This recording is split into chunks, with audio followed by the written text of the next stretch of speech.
السلام علیکم ورحمۃ اللہ۔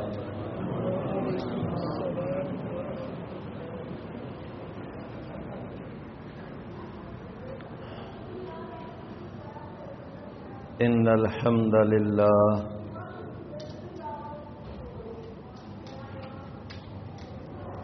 والصلاة والسلام علی رسول اللہ صلی اللہ علیہ وآلہ وسلم،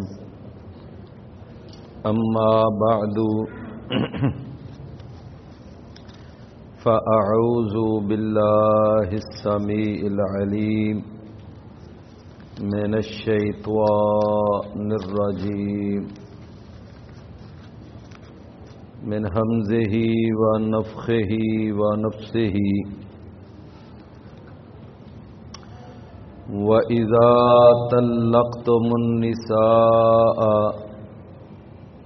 فَبَلَغْنَ أَجَلَهُنَّ فَلَا تَعْضُلُوهُنَّ أَن يَنكِحْنَ أَزْوَاجَهُنَّ إِذَا تَرَاضَوْا بَيْنَهُم بِالْمَعْرُوفِ۔ احباب گرامی کو علم ہے کہ کل کے درس میں کچھ مسائل معاشرتی حوالے سے بیان کیے گئے تھے جن کا تعلق نکاح اور طلاق کے ساتھ تھا۔ آج بھی ہم انشاءاللہ ایک دو باتیں اس حوالے سے انشاءاللہ عرض کریں گے۔ پہلی بات تو یہ ہے کہ اللہ تعالیٰ نے اس آیت میں جو میں نے ابھی پڑھی ہے کہ اللہ نے فرمایا کہ جب تم عورتوں کو طلاق دے دو اور اس کے بعد وہ اپنی عدت کے مکمل ہونے کے قریب پہنچ جائیں کہ اب پتہ چل رہا ہے کہ عدت ختم ہونے والی ہے، تو فرمایا یہاں یہ ہے کہ عدت ختم ہو چکی ہے۔ جو بھی عدت تھی، یہ کیا مسئلہ ہے اس کو، جو بھی عدت ہے وہ عدت مکمل ہونے کے، اگر عورت عدت مکمل کر چکی ہے تو کل آپ کو یہ بات انشاءاللہ کل بتائی گئی تھی نا کہ جب عدت کے اندر اندر عورت ہوتی ہے تو اس وقت تو بغیر کسی نکاح کے رجوع ہوتا ہے، خامند رجوع کر سکتا ہے، لیکن جب عدت مکمل ہو جائے تو پھر اگر وہی خامند بیوی نکاح کرنا گھر بسانا چاہیں تو انہیں نئے نکاح کے ساتھ پھر اپنا گھر بسانا پڑے گا، نیا نکاح کرنا پڑے گا۔ اب واقعہ ایسے ہوا کہ نبی صلی اللہ علیہ وسلم کے دور میں ایک صحابی تھے، ان کا اسم گرامی تھا سیدنا معقل بن یسار رضی اللہ عنہ۔ معقل بن یسار، تو یہ سیدنا معقل بن یسار جو ہیں رضی اللہ عنہ، ان کی ہمشیرہ کا ایک جگہ پہ نکاح ہوا تو کوئی ان بن ہو گئی، ان کے بہنوئی نے ان کی بہن کو طلاق دے دی۔ جب طلاق ہو گئی تو اب ساری عدت گزر گئی اور اس نے رجوع بھی کوئی نہ کیا۔ تو جب عدت مکمل ہو گئی اور وہ اپنے گھر آ گئی، والدین کے گھر، تو والدین تو تھے نہیں، یہی معقل بن یسار ہی اب ان کے ولی تھے جو بڑے بھائی تھے۔ تو ان کے پاس جب وہ آ گئی تو اب انہوں نے نا وہ جو ان کے بہنوئی تھے انہوں نے کسی ذریعے سے کوئی رابطہ کیا کہ چلو میں اپنی اسی بیوی جو میری پہلے بیوی تھی تو میں اس سے دوبارہ کوئی اپنا گھر بسا لوں۔ تو اتفاق ایسا ہوا کہ وہ جو بہن تھی معقل بن یسار کی، وہ بھی چاہتی تھی کہ چلو میں کسی اور بھی جگہ جو جانا ہے، نکاح ہونا ہے، تو چلو اسی کے ساتھ ہی میرا نکاح ہو جائے، اچھی بات ہے۔ لہذا معقل بن یسار کی بہن بھی چاہتی تھی کہ میرا ان سے نکاح ہو جائے، اور ان کا بہنوئی بھی چاہتا تھا کہ میرا اسی کے ساتھ دوبارہ نکاح ہو جائے۔ دونوں کی یہ خواہش تھی۔ بات سمجھ رہے ہیں نا آپ؟ اب عدت بھی گزر چکی ہے، لازمی بات ہے کہ اب تجدید نکاح کے ساتھ وہ گھر بس سکتا تھا۔ تجدید نکاح، سمجھ آئی نا؟ لیکن یہ ہے کہ جب یہ بات معلوم ہوئی نا معقل بن یسار کو کہ میرا وہ یعنی سابقہ بہنوئی اب پھر وہ رابطے کر رہا ہے نکاح کرنے کے لیے، تو معقل بن یسار کو غصہ آیا اور وہ گئے اور انہوں نے جا کر نا اس کو یعنی سخت لفظوں میں جا کر ڈانٹا ڈپٹا، کہنے لگے خبردار اب تو نے ہمارے گھر کی طرف رخ کیا تو میں بڑا سخت پیش آؤں گا، اور قسم اٹھا لی اس وقت کہ اللہ کی قسم میں اب اپنی بہن کا تیرے ساتھ کبھی نکاح نہیں کروں گا۔ سمجھ آئی نا؟ تو معاملہ بڑا سنجیدہ ہو گیا۔ اب وہ یعنی کہ وہ بھی چاہتا تھا کہ چلو میرا دوبارہ نکاح ہو جائے، ان کی بہن بھی چاہتی تھی کہ میرا یہیں پر ہی دوبارہ نکاح ہو جائے، لیکن بھائی آڑے آ رہا ہے، بھائی رکاوٹ بن رہا ہے۔ تو جس وقت یہ بات یعنی ہو گئی، قسم اٹھا لی، تو اللہ تعالیٰ نے انہی دنوں میں قرآن میں یہ آیت اتار دی۔ یہ آیت جو میں نے ابھی پڑھی ہے، وَإِذَا طَلَّقْتُمُ النِّسَاءَ، ذرا ترجمہ غور سے سننا کہ جب تم عورتوں کو طلاق دے دو، بیویوں کو طلاق دے دو، پھر وہ اپنی عدت مکمل کر لیں، فَلَا تَعْضُلُوهُنَّ، تو تم ان کو نہ منع کرو، نہ روکو تم، اَن يَنْكِحْنَ أَزْوَاجَهُنَّ، کہ وہ نکاح کر لیں اپنے سابقہ شوہر سے، کہ وہ نکاح کر لیں اپنے سابقہ شوہر سے۔ اذا تراضوا بینہم بالمعروف، جب وہ دونوں ایک دوسرے کے ساتھ نکاح کرنے پر رضامند ہوں تو پھر تم ان کو منع نہ کرو۔ اچھا لو میرے بھائیوں، یہ آیت اتر گئی تو نبی صلی اللہ علیہ وسلم نے فوراً پیغام بھیجا، جاؤ معقل بن یسار کو بلا کے لاؤ۔ معقل بن یسار آئے تو آ کر نبی صلی اللہ علیہ وسلم کے پاس بیٹھے۔ اللہ کے رسول نے فرمایا، معقل تو نے قسم اٹھا کے کہا تھا نا کہ میں اپنی بہن کا نکاح کبھی یعنی اس کے سابقہ شوہر سے نہیں کروں گا۔ لو اللہ نے قرآن میں آیت اتار دی ہے کہ اگر وہ دونوں نکاح کرنے پر رضامند ہیں تو تم رکاوٹ نہ بنو۔ تم کیوں رکاوٹ بنتے؟ لہذا تو نے ایک ناجائز چیز کی قسم اٹھائی تھی، اب اپنی قسم کا کفارہ ادا کر، کفارہ ادا کر۔ تو جناب معقل بن یسار کہتے ہیں، ٹھیک ہے اللہ کے رسول، میں اپنی قسم کا کفارہ ادا کر دیتا ہوں، اور آپ جو ہے نا میری بہن کا اور میرے سابقہ بہنوئی کا پھر سے نکاح پڑھا دیں، ان کو پھر میاں بیوی بنا دیں.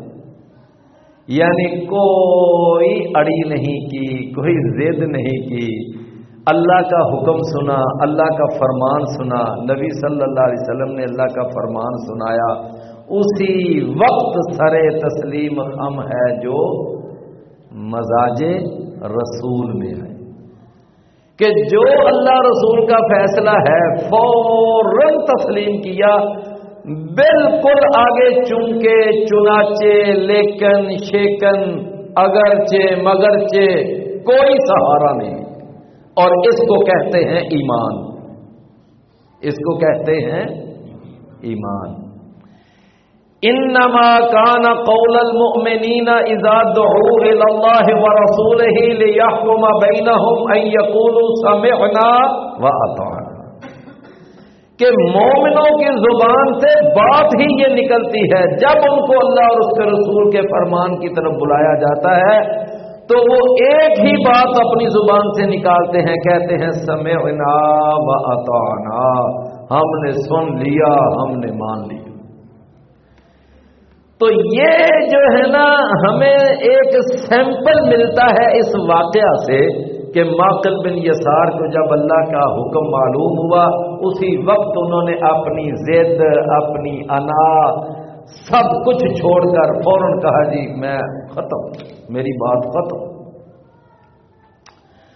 تو میرے پیارے بھائیوں، اس سے کیا معلوم ہوا اس واقعہ سے کہ اگر خامند بیوی کو طلاق دے دے، عدت پوری ہو چکی ہو اور وہ طلاق پہلی ہو یا طلاق دوسری ہو، تو ان دونوں طلاقوں کے بعد، پہلی طلاق کے بعد بھی دوسری طلاق کے بعد بھی خامند کو عدت کے اندر اندر بغیر نکاح کے رجوع کرنے کا حق ہے، اور عدت گزر بھی چکی ہو تو تجدید نکاح کے ساتھ اس کو پھر بیوی بنانے کا حق حاصل ہے. سمجھ آ گئی بات کی؟ یہ مسئلہ یہاں سے معلوم ہوا. اچھا، پھر وہ لوگ جو کہتے ہیں جی تینوں طلاقیں اکٹھی دے دے تو پھر تینوں ہی واقع ہو جاتی ہیں اور یکدم واقع ہو جاتی ہیں. ہم ان بھائیوں سے یہ بات پوچھتے ہیں، یہ سوال کرتے ہیں، یہ جو اللہ نے قرآن میں فرمایا ہے کہ الطلاق مرتان، کہ طلاق 2 دفعہ ہے، اس آیت کا پھر کیا مطلب ہے؟ ہمیں یہ بتا دو، سمجھا دو کسی طریقے سے کہ پھر اللہ کے اس فرمان کا کیا مطلب ہے کہ طلاق 2 مرتبہ ہے. 2 مرتبہ کا معنی کیا ہے کہ پہلی طلاق کے بعد بھی رجوع ہو سکتا ہے، دوسری طلاق کے بعد بھی رجوع ہو سکتا ہے، عدت کے اندر اندر بغیر تجدید نکاح کے عدت گزر جائے تو تجدید نکاح کے ساتھ. یہ مسئلہ ہے. تو اگر کوئی آدمی کہے کہ تینوں طلاقیں اکٹھی بیک وقت بیک دم جاری ہو جاتی ہیں، تو میرے بھائیوں ہم ان بھائیوں سے سوال کرتے ہیں کہ پھر اس آیت کا کیا مطلب بیان کرو گے کہ جو اللہ نے فرمایا کہ طلاق 2 مرتبہ ہے؟ پھر اس کا مطلب بتا دو. اس کا مطلب تو صاف ہے کہ پہلی طلاق 2، پھر رجوع کرنا چاہتے ہو کرو، نہیں کرنا چاہتے عدت گزر گئی بس بات ختم، وہ جہاں مرضی نکاح کرے تم بھی جہاں مرضی کرو، مسئلہ تو ختم ہے. ضرورت ہی کوئی نہیں دوسری طلاق دینے کی، تیسری طلاق دینے کی. اور اگر تمہارا دوبارہ سے وسیبہ ہو جائے تو ٹھیک ہے، اچھی بات ہے. تو میرے عزیز بھائیوں، یہ ایک واقعہ نبی صلی اللہ علیہ وسلم کے دور میں پیش آیا. میں نے آپ کو اس کی ساری ڈیٹیل بتا دی ہے. یہ معقل بن یسار رضی اللہ عنہ کا واقعہ ہے. اس کے بعد آگے نا اللہ تعالیٰ نے ارشاد فرمایا کہ جو عورتیں بچہ جننے والیاں ہیں، یعنی والدات، کیا والدات بچہ جننے والیاں، یہ اپنے بچوں کو 2 سال دودھ پلائیں. کتنا ہے جی؟ 2 سال. اچھا، اللہ نے پھر کیا فرمایا؟ والوالدات یرضعن اولادہن حولین کاملین، کہ دودھ پلائیں بچہ جننے والیاں حولین 2 سال، اور آگے فرمایا کاملین مکمل 2 سال، اور آگے فرمایا لمن اراد ان یتم الرضاعہ، یہ حکم اس کے لیے ہے کہ جو رضاعت کی مدت کو پورا کرنا چاہتا ہے، اور اگر خامد اور بیوی 2 سال کی مدت سے پہلے بھی دودھ چھڑانا چاہیں اپنی باہمی رضامندی کے ساتھ، اپنے باہمی مشورے کے ساتھ، تو اللہ کہتا ہے اجازت ہے، وہ پہلے بھی دودھ چھڑا سکتے ہیں۔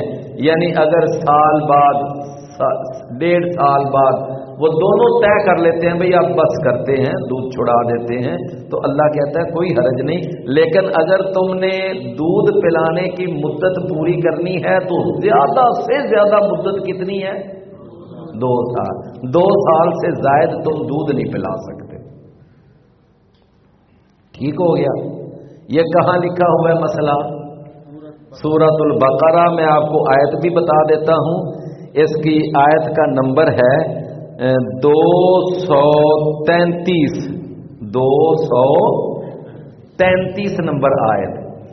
اچھا، اب قرآن مجید کے اندر دیکھیں، اس ایک آیت میں اللہ نے 3 دفعہ فرمایا 2 سال، مکمل 2 سال، مدت رضاعت 2 سال۔ پھر اللہ تعالیٰ نے سورہ لقمان میں بھی فرمایا کہ 2 سال مدت رضاعت ہے، پھر سورہ الاحقاف میں بھی بتایا۔ یہ 5 قرآن مجید کے دلائل ہیں جن سے یہ بات معلوم ہوتی ہے کہ دودھ پلانے کی زیادہ سے زیادہ مدت جو قرآن نے بیان کی ہے وہ کتنی ہے؟ 2 سال۔ ٹھیک ہو گیا؟ یہ مسئلہ سمجھ آ گیا؟ ہمارے ہاں ایک بر صغیر میں ایک فقہ ہے، اس فقہ کا نام ہے فقہ حنفیہ۔ کیا نام ہے؟ فقہ حنفیہ۔ اب یہ فقہ حنفیہ جو ہے یہ منسوب ہے امام ابو حنیفہ رحمت اللہ علیہ کی طرف، کہ یہ امام ابو حنیفہ رحمت اللہ علیہ کے جو بیان کردہ مسائل ہیں ان کا مجموعہ ہے فقہ حنفیہ۔ حالانکہ فقہ حنفیہ کے اندر تقریباً سمجھ لیں جو 40% مسائل ہیں وہ امام ابو حنیفہ، بلکہ 40 سے بھی کم، اور اس میں 60-70% جو مسائل ہیں وہ امام محمد کی طرف سے ہیں، امام قاضی ابو یوسف کی طرف سے ہیں، ابراہیم نخعی کی طرف سے ہیں، حسن شیبانی کی طرف سے ہیں، یعنی ان کے جو باقی شاگرد تھے نا کچھ مسائل ان کی طرف سے ہیں، یعنی ان کے مسائل بھی اس میں درج ہیں۔ چلو انہوں نے نام رکھا ہوا ہے اس کا فقہ حنفیہ، یہ امام ابو حنیفہ رحمت اللہ علیہ کی فقہ ہے، تو یہ فقہ حنفیہ۔ اب میرے بھائیوں، یہ فقہ حنفیہ کے بارے میں کہا یہ جاتا ہے کہ یہ قرآن اور حدیث کا نچوڑ ہے۔ یہ قرآن اور حدیث کا کیا ہے؟ نچوڑ ہے۔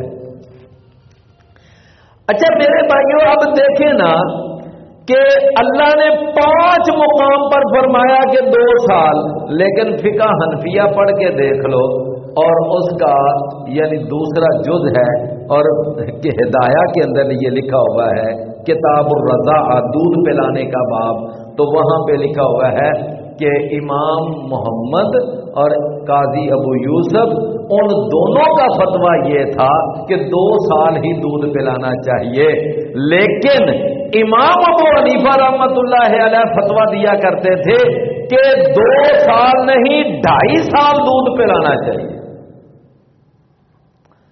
تو اب مجھے آپ بتائیں کہ یہ امام ابو حنیفہ رحمت اللہ علیہ کا یہ جو فتویٰ جو ان کی طرف منسوب ہے، پتہ نہیں ان کا فتویٰ ہے کہ نہیں، ہمیں کیا پتا، بس ایک کتاب میں لکھا ہوا ہے نا، کوئی سند نہیں، کوئی درمیان میں تسلسل نہیں کہ کس نے کس سے سنا، کس نے کس سے سنا، ایک آدمی 600 سال بعد پیدا ہوا، امام ابو حنیفہ رحمت اللہ علیہ، اور وہ امام ابو حنیفہ رحمت اللہ علیہ کا نام لکھ کر آگے بیان کر رہا ہے کہ امام ابو حنیفہ رحمت اللہ علیہ نے فتویٰ دیا تھا کہ 2 سال اور 6 ماہ یعنی 2.5 سال دودھ پلائیں۔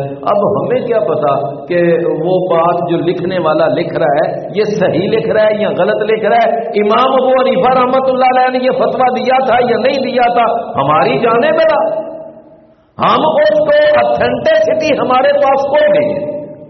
ہو سکتا ہے ان کا نام لے کر کوئی بیان کر رہا ہے، ہمارا ان کے بارے میں اچھا گمان ہے کہ امام ابو حنیفہ رحمت اللہ علیہ اتنے بڑے امام اور اتنے جلیل القدر امام، وہ قرآن کی آیت کے خلاف فتویٰ کیسے دے سکتے؟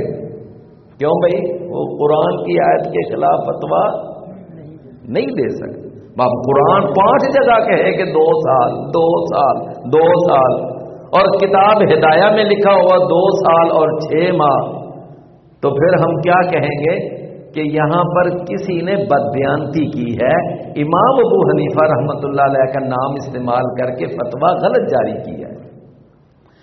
اچھا، بعض لوگ کہتے ہیں جی دیکھو امام ابو حنیفہ رحمت اللہ علیہ چونکہ رہتے تھے کوفہ میں، اور کوفہ دور دراز کا علاقہ تھا، پتہ نہیں ان تک وہ رفع الیدین والی حدیث ہی نہ پہنچی ہوں، اس لیے فقہ حنفی میں لکھا ہوا ہے کہ رکوع جاتے وقت، رکوع سے سر اٹھاتے وقت رفع الیدین نہ کرو۔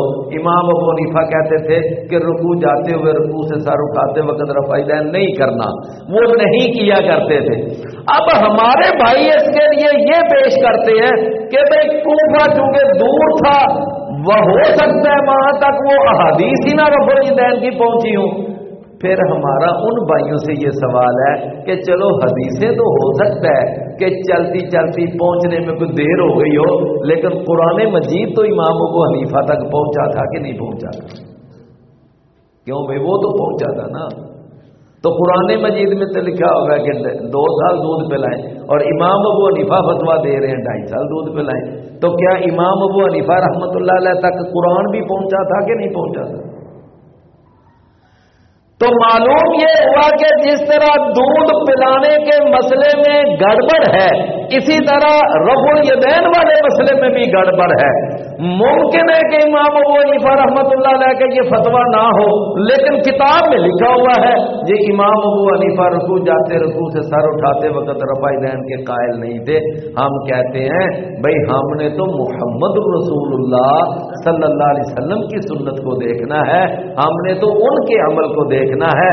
ہمارے پیارے پیغمبر، ہمارے پیر و مرشد، ہمارے ہادی و رہنما، پیشوا اور مقتدا، ان کے بارے میں آپ حدیثیں پڑھیں۔ جناب عبداللہ بن عمر رضی اللہ عنہ، مالک بن حویرث رضی اللہ عنہ، ابو حمید ساعدی رضی اللہ عنہ، اور بھی کئی صحابہ وہ بیان کرتے ہیں نبی صلی اللہ علیہ وسلم جب نماز شروع کرتے تو رفع الیدین کرتے، جب رکوع جانے کا ارادہ کرتے پھر رفع الیدین کرتے، جب رکوع سے سر اٹھاتے پھر رفع الیدین کرتے، 2 رکعتیں پڑھ کر تیسری کے لیے کھڑے ہوتے تو پھر رفع الیدین کرتے۔ یہ ساری حدیث کہاں ہے؟ صحیح بخاری میں لکھی۔ تو میرے بھائی بات سمجھے نا بھائی، کہہ سکتے بھائی چلو ان تک وہ جی رفع الیدین کی حدیثیں نہیں پہنچی تھی، لیکن قرآن تو پہنچا تھا کہ نہیں پہنچا تھا ان کے پاس۔ تو اس لیے میرے بھائیوں بات ہم نے کس کی ماننی ہے؟ اللہ اور رسول۔ بس اتنی بات اگر سمجھ آ جائے نا تو سارے مسئلے ہی حل ہو جائے۔ کوئی مسئلہ ہے ہی نہیں جو بات سمجھ نہ آئے۔ بھائی بمصطفیٰ براساں خیشرا کے دین ہماؤں، علامہ اقبال نے کہا تھا کہ اپنے ہر مسئلے کے لیے دیکھو محمد صلی اللہ علیہ وسلم کی ذات کو، ان کی شخصیت کو، ان کی پرسنالٹی کو، ان کے اسوہ کو، ان کی سیرت کو، ان کی حیات طیبہ کو۔ کہتے ہیں کہ بمصطفیٰ برساں خیشرا کے دین ہما اوت، گر تو باؤ نہ رسیدی تمام بولا بیست۔ اگر تو اپنے آپ کو نبی صلی اللہ علیہ وسلم تک نہیں نہ لے کے جاتا تو سمجھ لے پھر تیرے میں اور ابو لہب میں کوئی فرق نہیں۔ یہ علامہ اقبال کی بات ہے، گر تو بہونا رسیدی تمام بو لہبی است، فارسی کا شعر ہے کہ پھر سمجھ لے کہ تو بھی ابو لہب کی طرح ہے۔ تو لہذا میرے عزیز بھائیوں، میں نے آپ کے سامنے عرض یہ کیا کہ ہم نے کوئی بھی مسئلہ ہو، نماز کا ہو، روزے کا ہو، درود کا ہو، وظیفے کا ہو، حج کا ہو، عمرے کا ہو، چاہے نکاح کا ہو، طلاق کا ہو، چاہے کوئی بھی مسئلہ ہو، ہم نے سارے مسائل کہاں سے لینے ہیں؟ محمد کریم صلی اللہ علیہ وسلم۔ ہم نے امام ابو حنیفہ رحمۃ اللہ علیہ، امام شافعی، امام مالک، امام احمد بن حنبل، امام جعفر صادق، امام بخاری، امام مسلم، یعنی یہ سارے دین کے داعی تو تھے، دین کے مبلغ تو تھے، لیکن دین کا امام صرف ایک ہے اور وہ ہے محمد کریم صلی اللہ علیہ وسلم۔ بس فالو ہم نے ان کو کرنا ہے، رہنمائی ہم باقی اماموں سے بھی لے سکتے ہیں۔ جس کی بات اللہ اور اس کے رسول کی بات سے ملے گی ہم اس کی بات کو سر ماتھے پہ رکھیں گے، اس کی بات کو قبول کریں گے۔ جس کی بات اللہ اور اس کے رسول سے نہیں ملے گی ہم اس کی بات کو قبول نہیں کریں گے۔ بس اتنی سی بات ہے۔ لو میرے بھائی، اس کے بعد اب ایک اگلی بات سن لیں کہ بس یہی مسئلہ بیان کروں گا، تیسرا جو بھی کرنے لگا ہوں۔ کل کے درس میں آپ کو پتہ ہے کہ وہ میں نے طلاق کے حوالے سے نا کچھ ڈیٹیل سے بات کی تھی، کافی ڈیٹیل سے، کچھ آج بھی ہو گئی ہے۔ اگر خامد اپنی بیوی کو طلاق دے دے تو اب اس کی بیوی نے عدت کتنی گزارنی ہے؟ اچھا اب دیکھ لیں کہ میں نے ایک ہلکا سا سوال کیا، فوراً مجھے جواب کیا ملا؟ 3 ماہ۔ یہی جواب ملا نا، حالانکہ میں نے آپ سے کوئی پراپر سوال نہیں کیا تھا، میں ویسے ہی جس طرح کوئی بندہ بیان کرتا کرتا کوئی ذرا تھوڑا سا سہارا لیتا ہے، میں نے اس لیے پوچھا۔ اب ذرا سنیں میرے بھائیوں، یہ جو مسئلہ ہمارے ذہن میں بیٹھا ہوا ہے یہ مسئلہ ٹھیک نہیں ہے۔ اب اصل مسئلہ کیا ہے کہ جس عورت کو طلاق ہو جائے وہ عورت جوان ہے، نکاح ہو چکا ہے، رخصتی بھی ہو چکی ہے، خامند اور بیوی مل چکے ہیں ایک دوسرے سے، اور اس کے بعد اگر طلاق کی نوبت آئے تو اس کی عدت اسلام نے 3 پیریڈز، 3 حیض اسلام نے مقرر کیے ہیں۔ اب وہ 3 حیض کے لیے لازمی ہے کہ 3 ماہ ہوں، وہ 3 ماہ سے پہلے بھی مکمل ہو سکتے ہیں، 3 ماہ کے بعد بھی ہو سکتے ہیں۔ کیوں بھائی؟ ایسے ہی ہے نا؟ تو پھر پہلے تو یہ مسئلہ ذہن سے کلیئر کریں کہ یہ 3 ماہ جو ہم فوری طور پر کہہ دیتے ہیں نا، یہ مسئلہ ٹھیک نہیں ہے۔ اصل عدت اس عورت کی جو جوان ہے اور جس کی رخصتی ہو چکی ہے اس کی عدت کتنی ہے؟ 3 حیض۔ اچھا، نمبر 2، جس عورت کو طلاق ہو جائے اور وہ عورت جو ہے رخصتی ہو چکی ہے اور اس عورت کے پیٹ میں بچہ ہے تو اس عورت کی طلاق کتنی، عدت کتنی ہے؟ وضع حمل۔ اچھا اب ہمارے بعض بھائی کہتے ہیں جی اچھا جب عورت حاملہ ہو تو کیا اس وقت طلاق ہو جاتی ہے؟ بھئی ہو جاتی ہے، جب عورت حاملہ ہو تو طلاق ہو جاتی ہے۔ بھئی ہو جاتی ہے تو اللہ نے اس کی عدت بیان کی ہے نا، اگر طلاق ہوتی ہی نہ تو اللہ عدت ہی نہ بیان کرتا۔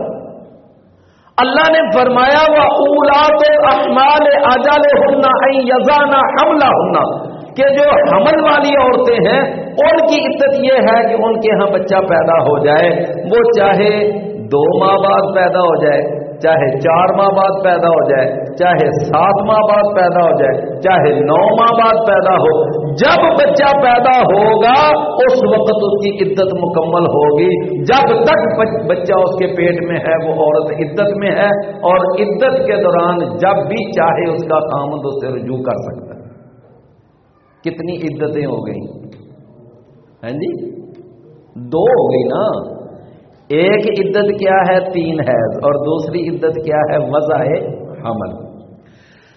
اچھا، اب اگلی بات ہے کہ عورت جوان ہے، نکاح ہو چکا ہے، لیکن ابھی رخصتی نہیں ہوئی. لڑکی ابھی اپنے میکے میں ہی بیٹھی ہوئی ہے، حالات گڑبڑ ہو گئے، انبن ہو گئی، اس کو گھر بیٹھے بیٹھے ہی طلاق ہو گئی. اس لڑکی کی عدت کتنی ہے؟ کوئی عدت نہیں. اور یہ ہم نے مسئلہ پڑھا تھا سورہ الاحزاب میں. سورہ الاحزاب میں یہ مسئلہ پڑھا تھا کہ اس کی عدت کوئی نہیں.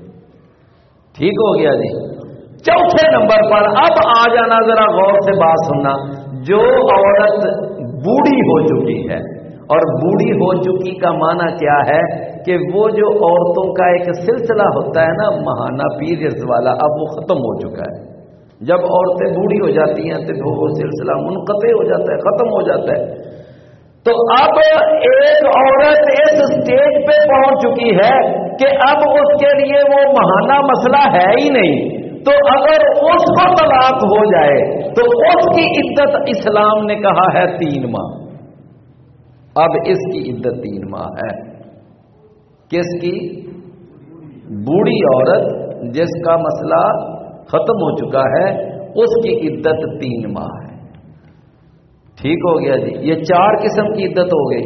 5ویں، جس عورت کو طلاق، جس عورت کا خامد فوت ہو جائے اور اس کی عدت جو ہے وہ چاہے جوان ہے یا بوڑھی ہے یا بچی ہے، اس کی عدت 4 ماہ 10 دن ہے. یعنی جس کا خامد فوت ہو جائے. اور جس کا خامد فوت ہو جائے اور اس کے پیٹ میں بچہ ہو تو اس کی عدت بھی وہی جو طلاق والی ہے، یعنی وضع حمل. اور اسی طرح ایک لڑکی ہے، وہ بھی گھر میں بیٹھی ہوئی ہے، نکاح ہو چکا ہے، رخصتی ابھی نہیں ہوئی، گھر میں بیٹھی بیٹھی اس کا خامد فوت ہو جاتا ہے تو اس کی عدت بھی 4 ماہ 10 دن. یہاں پر فرق ہے نا. اگر طلاق ہو جائے تو کوئی عدت نہیں، لیکن خامد فوت ہو جائے تو عدت گزارنی ہوگی 4 ماہ 10 دن. کیوں بھی بات سمجھ آئی؟ یہ کچھ آج کے درس میں میں نے تذکرہ کیا ہے عدتوں کا. مختلف عدتیں ہیں یہ، یعنی کہ خواتین کے لیے. تو یہ جو مسائل ہیں ذرا ہمارے ہاں عام طور پر خطبات میں یہ ڈسکس نہیں ہوتے، تو میں نے مناسب سمجھا کہ آج کے درس میں یہ چیزیں آپ کے سامنے رکھوں. جی سوال کر سکتے ہیں؟ ہاں جی، پھر روز آیا کریں نا سوال کرنے کے لیے.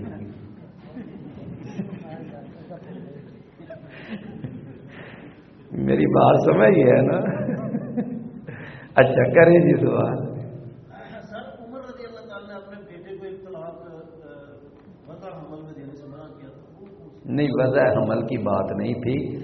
جب انہوں نے طلاق دی تھی نا تو اس وقت ان کی بیوی جو تھی وہ ایام حیض میں تھی. یعنی اس وقت وہ حمل والا معاملہ نہیں تھا. کیا معاملہ تھا؟ یعنی اس وقت ان کی بیوی ایام حیض میں تھی. تو ایام حیض میں اگر کوئی خامد طلاق دے تو یہ طلاق دینے کا طریقہ غلط ہے. کل کے درس میں نے یہ بات کلیئر کی تھی کہ طلاق دینے کا صحیح وقت اور صحیح طریقہ کیا ہے. تو انہوں نے چونکہ غلط طریقہ اپنایا تھا تو نبی صلی اللہ علیہ وسلم نے نہ پھر ان کو بلا کر فرمایا تھا کہ اس کے رجوع کر، اور رجوع کرنے کے بعد اگر تو طلاق دینا ہی چاہتا ہے تو اس کو اس کے صحیح وقت پہ طلاق دے. یہ بات ٹھیک ہے جی. اللہ عمل کی توفیق.